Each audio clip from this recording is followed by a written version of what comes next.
How to find your wishlist items on Temu.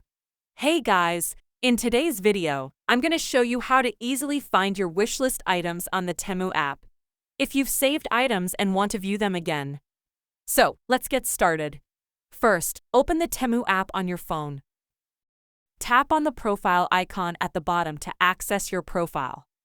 Next, find and click on the wishlist option. Tap on the wishlist again to view all the items you've saved. Scroll through to see the products you've added.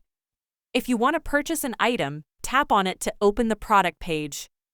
Click Go to Cart to proceed with the purchase. You can also share the wishlist with someone by clicking the Share button. Additionally, organize your wishlist by creating custom categories for different products. Enable notifications for when your saved items go on sale. You can also move items to your cart for later purchase. Now you know how to easily find and manage your saved items on Temu. And that's it.